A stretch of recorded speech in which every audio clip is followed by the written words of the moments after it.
Tiba-tiba, bruuk. Seketika atap pos gardu bergoyang dan bergetar hebat, seperti ada suatu benda berat yang jatuh atau hinggap.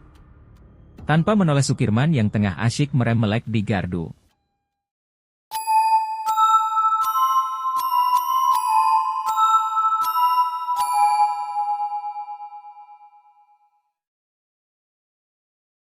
Assalamualaikum warahmatullahi wabarakatuh. Kembali lagi bersama saya di channel Danger Zone.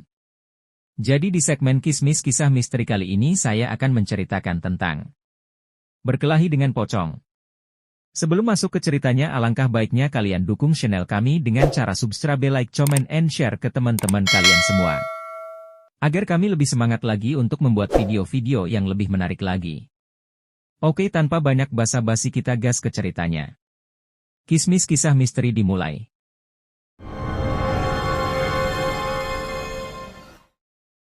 Masa berkabung keluarga Pak Rosyid, ayah dari almarhum Kang Badra, belum juga usai, kini muncul berita menghebohkan mengenai sosok pocong Kang Badra yang selalu nongol meneror dan menghantui warga kampung sekitar. Desas-desus makin ramai saja dari mulut ke mulut, hampir warga sekampung tak terlepas selalu mempergunjingkan arwah gentayangan penjelmaan pocong anaknya Pak Rosyid yang baru saja meninggal kurang lebih 2 hari 3 malam tersebut. Semasa hidup, anaknya Pak Rosyid terkenal sangat ditakuti alias jagoan, atau istilah di sini jawara. Kang Badra ditakuti lawan dan bahkan disegani kawan. Semasa hidupnya dia juga diduga memiliki ilmu kanuragan, yaitu tidak mempan peluru dan senjata tajam. Hanya sayang, pilihan langkah hidupnya malah malang melintang kecemplung di dunia hitam dan tindakan kriminal.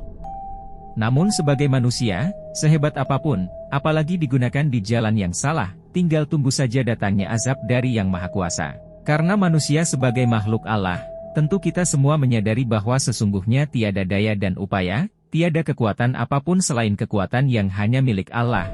Karena setiap yang hidup akan mati, setiap yang muda akan tua, yang kuat akan lemah, dan setiap yang cantik dan tampan akan keriput dan berkalang debu. Di atas langit masih ada langit dan pada akhirnya semuanya akan kembali kepada Sang Pencipta. Pada suatu pagi yang dingin, tanah lapang di kampungnya Kang Badra masih dibasahi oleh embun pagi, bahkan hangat sinar mentari pun belum juga keluar dari peraduannya.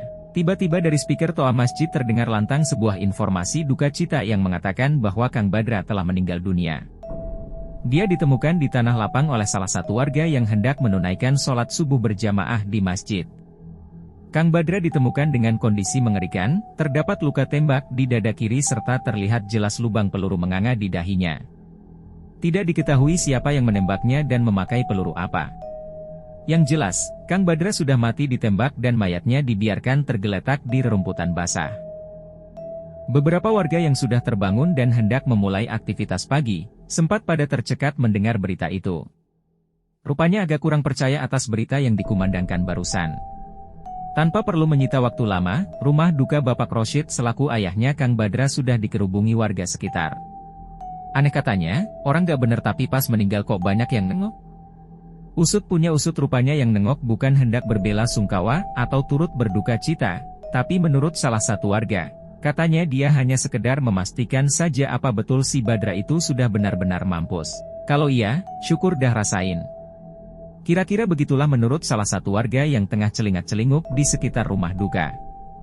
Singkat cerita, setelah 2 hari kematian Badra, pada suatu malam di tengah-tengah kampung, tepatnya di sebuah gardu pos Siskamling, Bejo, Supeno dan Sukirman tengah kebagian tugas ronda. Mereka bertiga tengah asik mendengarkan radio sambil memunguti ranting-ranting dan daun kering berselendangkan sarung untuk dibakar membuat api unggun, tentunya guna mengusir nyamuk nakal sekaligus menghangatkan badan yang diterpa dinginnya hawa malam. Tiba-tiba, bruuk, seketika atap pos gardu bergoyang dan bergetar hebat, seperti ada suatu benda berat yang jatuh atau hinggap. Tanpa menoleh Sukirman yang tengah asyik merem melek di gardu dengan selonjoran sambil nempelin kuping dekat speaker radio, sedikit kaget dan berceloteh. "Kamu ini Jo, kerjanya kalau gak usil gak puas," ucap Sukirman. Bejo yang merasa tak melakukan apa-apa menjawab, "Usil apa sih? Lawang aku dari tadi di sini lagi bakarin kayu." "Lah terus ini siapa yang di atas atap gardu?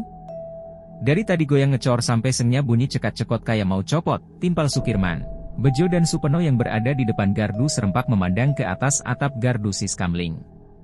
Seketika mereka terperangah, diam terpaku dan mulutnya menganga.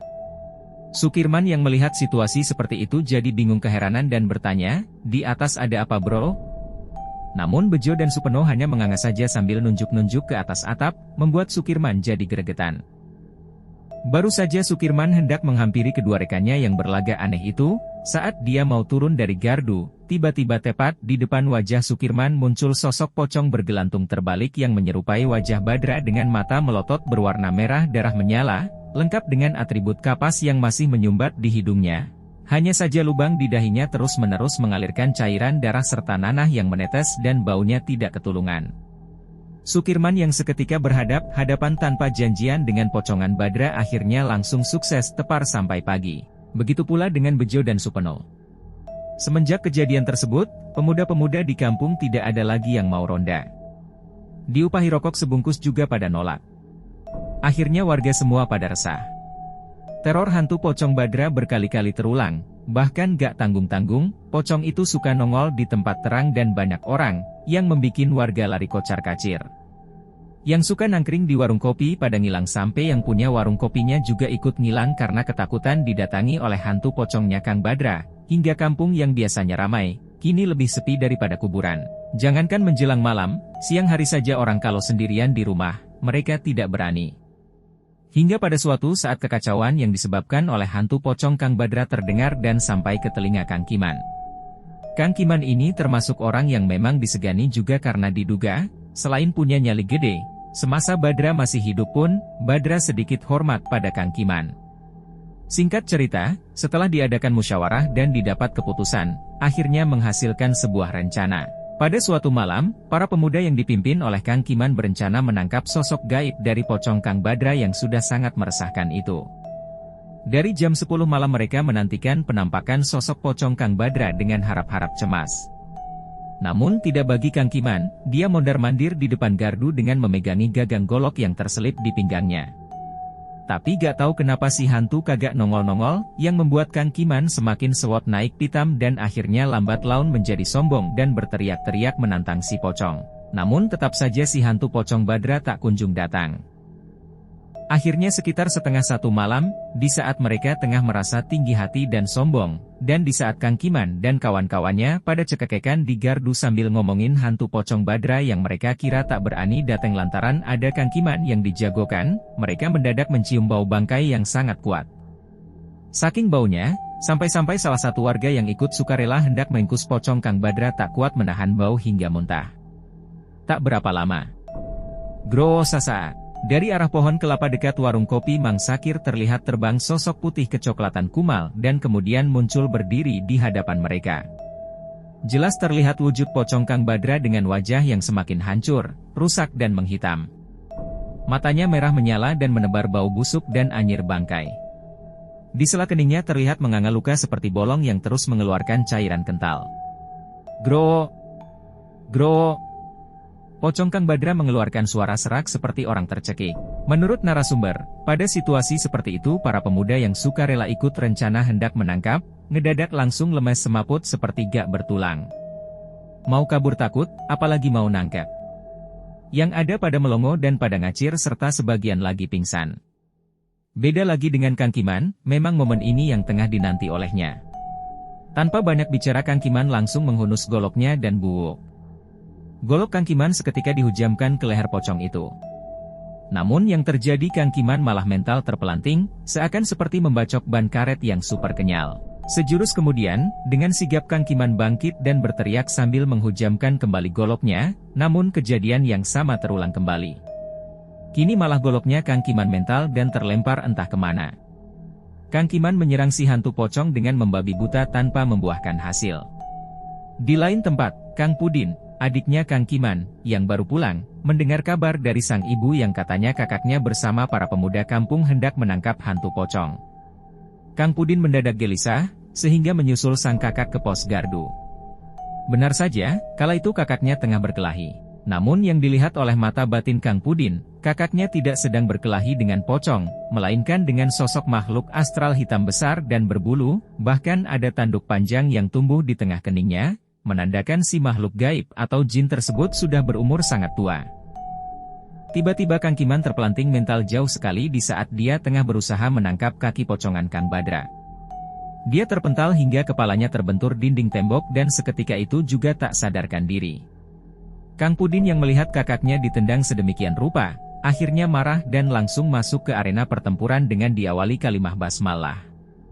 Kang Pudin kemudian melemparkan semacam serbuk yang memang sengaja ia bawa dari rumah, yaitu berupa garam dapur yang sudah dibaca-bacai Mantra ke tubuh makhluk itu.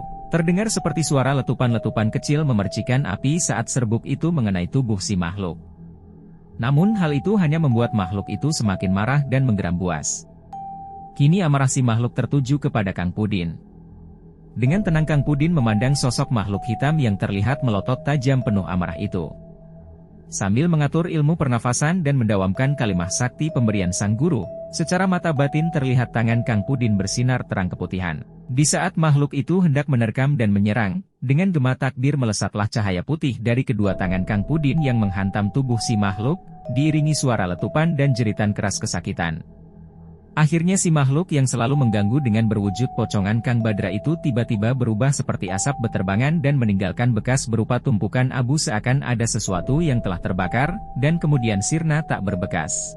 Dengan tubuh dipenuhi peluh akhirnya Kang Pudin membopong tubuh kakaknya dan beberapa pemuda yang pingsan, kemudian dinaikkan ke gardu dan dibiarkan sampai mereka siuman.